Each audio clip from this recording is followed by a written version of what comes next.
Well, hello my lovelies, and I'm back again, and this time I'm here with card 4 from the March 18 Love from Lizi card kit. And this one is a nice shaker card. As you know, I love a good shaker card. It's why I always include a sequin mix in my kits.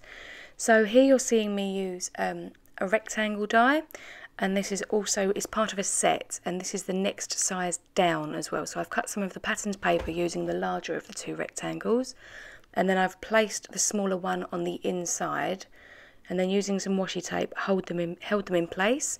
And I've got a piece of the specialty pearlescent card here, and I cut this out, and what layering two dies like that does is creates a frame and a centerpiece. So I move the centerpiece off to the side because I'm not going to use that on this card, I'll use it on another one. And I'm laying the frame onto another piece of the specialty cardstock. This one is the brown, the fusion bronze. So I'm just laying the frame on the card front to make sure that I've got it exactly where it is I want. And then I'm laying the smaller of the two dies to create a window in that front panel. Oh, there's my head making an appearance.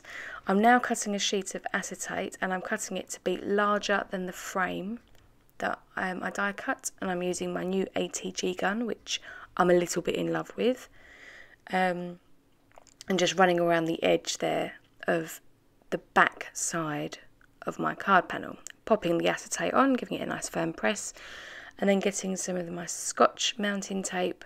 I've folded it in half. I did that off camera, unfortunately. I'll make sure that I do it in a video soon to show how I do it.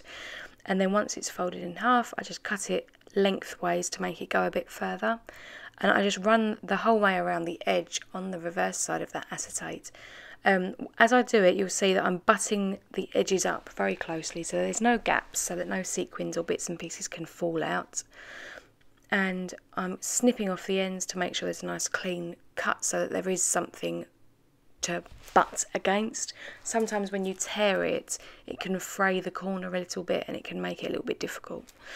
Anyway, so I've finished my sort of well around the frame, and I'm just running some foam tape around the rest of the bits that are sticking up to give them a little bit of extra support so that they don't sag if I put this one through the post. And I'm just going around all the edges, making sure that support is where it's needed. Okay, so now I've moved along onto that frame that I cut out of the green pearlescent cardstock, and I'm just using some glossy accents in a fine nozzle tip applicator all around the edge. No, I'm not putting a lot on because it tends to splurge out and then you can see it on everything, but it's a really good strong glue and it will hold these two shiny cardstocks together nicely. Okay, so once that's down, I use the sequin mix that came in the March card kit, and I just pop some onto that piece of patterned paper that I die cut earlier. And then I've used my EK Success anti-static powder tool on the inside of my foam there, just to stop any sequins from sticking to any loose sticky. And then I am placing the card front on top of that patterned paper panel.